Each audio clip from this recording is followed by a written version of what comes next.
Olá, meu nome é Alfredo, sou psicólogo e esse é o canal Rolou Insight. Hoje eu quero falar com você sobre um personagem muito polêmico que está aí nas telas, que você pode acessar a qualquer momento. É o personagem da série Lúcifer, o próprio. Então, eu tive a oportunidade, no meu papel de ator em dublagem, de dublar o Lúcifer. Fiquei muito feliz, dublei as temporadas do Lúcifer e recentemente fiquei sabendo que a série iria ser cancelada por falta de audiência nos Estados Unidos. Mas em todo o resto do mundo é uma série que faz muito sucesso. Então, uma grande companhia decidiu comprar os direitos da série e continuar produzindo.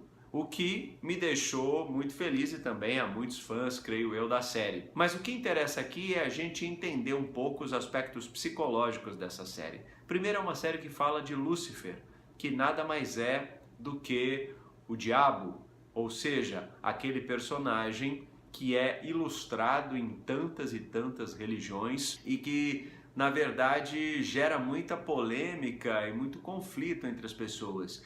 É um anjo caído, é um personagem que foi criado pelo inconsciente coletivo, na verdade não existe, foi criado por Deus. Qual é exatamente a questão com o Lúcifer? Bom, na série, Lúcifer é retratado como um anjo que sai do inferno, abandona um pouco seu cargo de senhor do inferno e vai para Los Angeles, nos Estados Unidos, tentar pensar um pouco, viver a sua vida, enfim.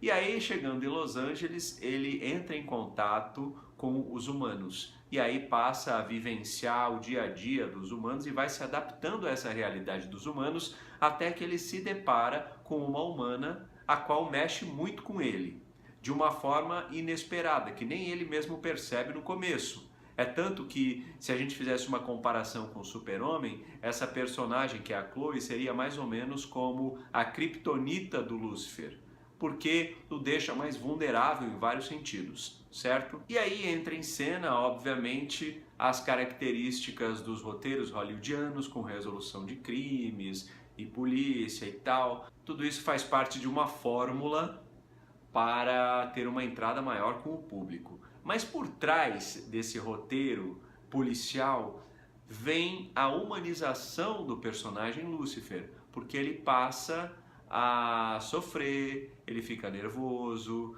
ele vai perdendo os poderes dele, né? Ele vai ficando cada vez mais enredado nas questões, digamos assim, do coração com relação a Chloe, e aí ele acaba, enfim, se distanciando um pouco deste papel original dele de Lúcifer, do diabo, do senhor do inferno, a ponto dele ir procurar uma terapia. É claro que o que acontece na terapia está longe de ser um padrão ético esperado por um profissional que seja né? Ou psicólogo, psicanalista, ou psiquiatra, enfim, não é nada daquilo que deveria acontecer. Mas estamos falando de Lúcifer, não é mesmo? Um indivíduo que tem esse poder de seduzir as pessoas, sejam elas quais forem, e de retirar delas os seus desejos mais secretos. O que importa aqui é pensar o seguinte: Lúcifer encarna todas as questões dos seres humanos, todas as dicotomias, idiosincrasias, dificuldades, limitações, questionamentos, enfim, tudo aquilo é possível enxergar no personagem do Lúcifer. Talvez por isso ele tenha gerado tanta identificação com o público.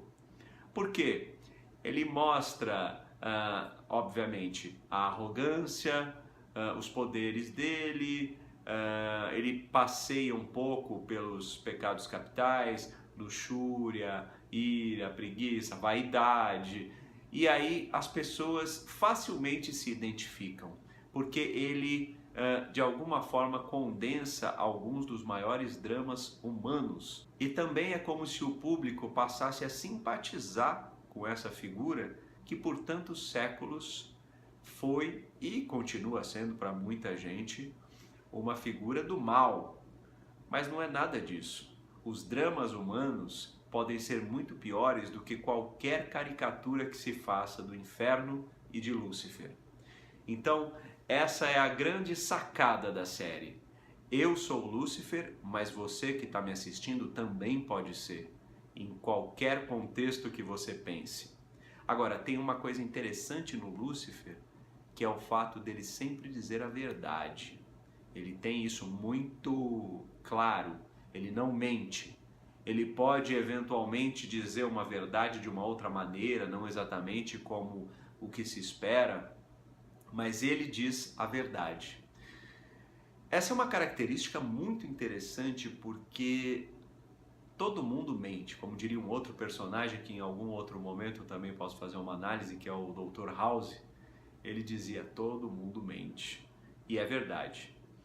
Interessante, né? Dizer que é uma verdade que todo mundo mente. Parece um paradoxo. Mas é isso. Agora, que tipo de verdade o Lúcifer consegue carregar dentro dele? Ele tem uma inocência, por incrível que pareça, por mais que ele conheça a alma humana, ele acredita nas pessoas e no que elas dizem. E às vezes ele tem até uma inteligência concreta, quase que infantil.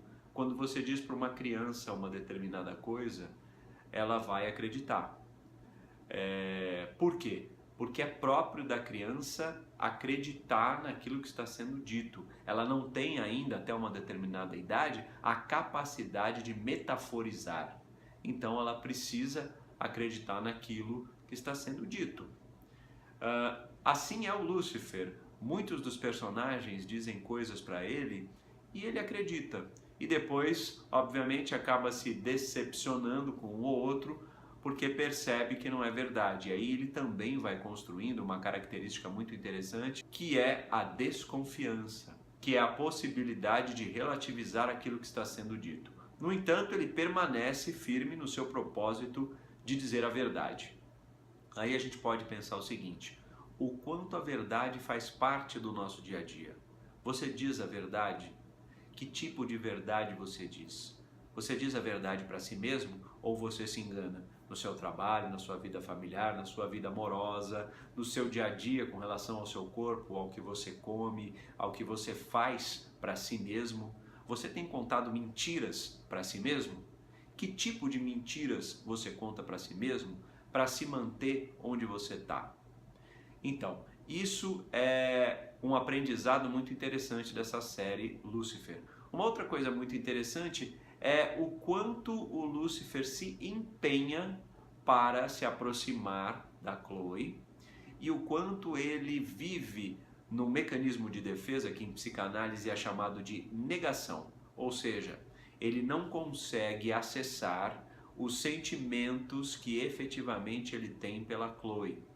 E aí ele usa subterfúgios, caminhos, justificativas para continuar perto dela, ou seja, para de alguma forma estar perto do desejo dele, mas ele não banca esse desejo. Por algum motivo que o impede, que o refreia ou que o reprime, ele não banca esse desejo e aí ele acaba ficando em volta da Chloe e a Chloe de alguma forma também vai se envolvendo, mas ele não consegue levar adiante esse objetivo de se aproximar mais, porque isso faria com que ele realmente se humanizasse. Quando você vive efetivamente os sentimentos, se entrega para o outro, procura viver uma vida plena no sentido de bancar os seus próprios desejos, dá para dizer que você está sendo humano. Para isso, você precisa colocar uma boa pitada de ética, para que o seu desejo não se sobreponha à segurança, ao respeito, enfim, a tudo aquilo que possa de alguma forma ferir o indivíduo com quem você convive. Então, o Lúcifer vai aos poucos tomando contato com o seu lado mais humano. E isso é muito importante. O quanto você tem entrado em contato com o seu lado humano na vida. E aí, traduzindo, o quanto você tem entrado em contato com os seus desejos e as suas necessidades. Porque muitas vezes, desde muito cedo, quando somos crianças, nós vamos enterrando ou anulando os nossos desejos. E aí nós simplesmente nos tornamos objetos do desejo alheio. No primeiro momento, de pai e mãe. Num segundo momento, dos outros indivíduos que começam a fazer parte do seu círculo de convivência, na escola, com os amigos, posteriormente no trabalho, informações acadêmicas, na vida amorosa. Você passa a repetir os padrões com os quais você foi criado na sua vida adulta. Então, é importante refletir quais padrões fizeram parte da sua vida. Que tipo de Lúcifer você é? O arrogante, o luxurioso, o que está em negação, o que está sempre muito atarefado, muito nervoso. Qual é o Lúcifer da sua vida? Qual é o diabo que te atormenta? Por que que você não olha para ele cara a cara e diz: e aí, sabe qual é o meu maior desejo? É isso, isso e isso. E lutar por esse desejo. Fazer diferente do que Lúcifer faz, no sentido de bancar o seu desejo, não ficar em negação. Mas para isso precisa ter muita coragem, que é uma coisa que o Lúcifer tem.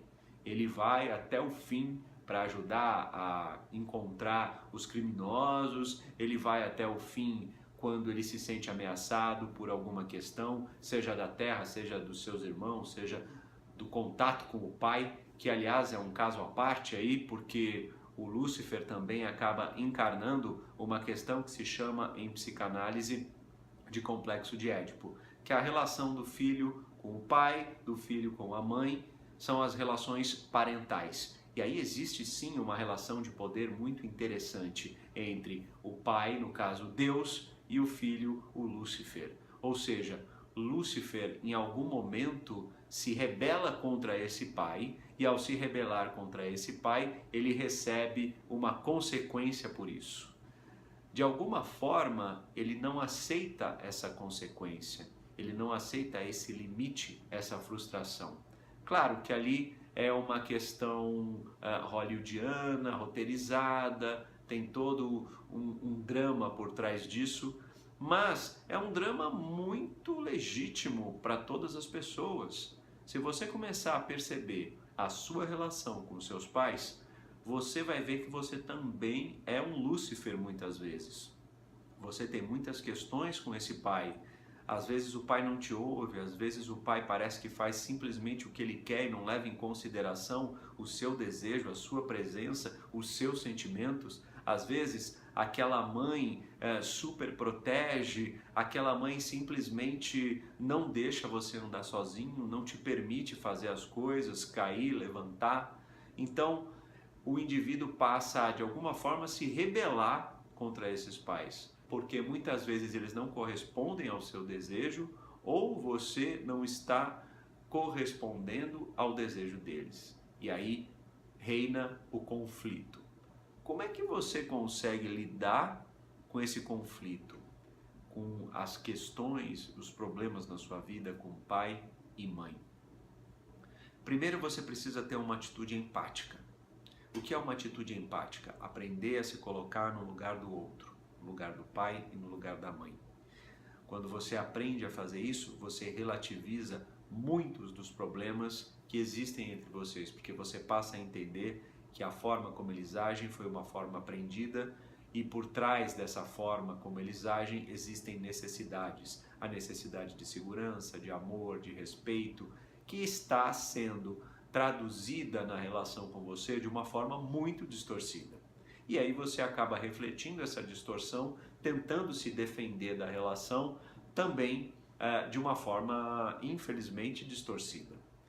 Essa atitude empática leva a uma transformação na forma de ver o outro e essa transformação ajuda a promover uma aproximação, onde você consegue dizer para o seu pai ou para sua mãe aquilo que você está necessitando no momento, sem precisar passar pelo viés da briga, da discussão, do melindre e de tantos outros sentimentos que o Lúcifer encarna muito em vários episódios. Ele se rebela constantemente, ele ironiza, ele faz piadas, ele fica muito nervoso e irado com esse pai maior que não o ouve, que faz o que quer, que o coloca em maus lençóis, que está sempre criando alguma história, que está sempre à frente dele nas questões do dia a dia, da terra, do inferno, do céu.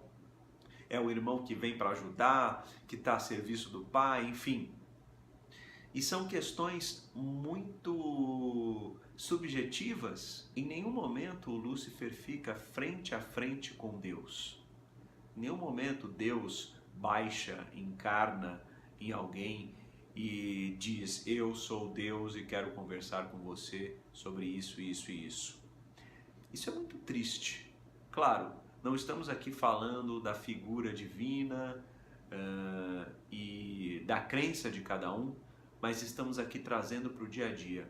É muito triste um pai que em nenhum momento conversa com o filho. É muito triste um filho que presume que o pai está fazendo o que quer, que presume que o pai não se aproxima, que o pai vai contra. É muito triste uma relação entre pai e filho, ou mãe e filho, em que não existe diálogo, em que não existe respeito, em que não existe empatia. Para que isso aconteça, é importante ter muita coragem e muita vontade de mudar. E para isso você começa com o seu autoconhecimento. Quem é você? O que você quer nessa vida? Qual é o seu propósito nessa vida? Para que você nasceu?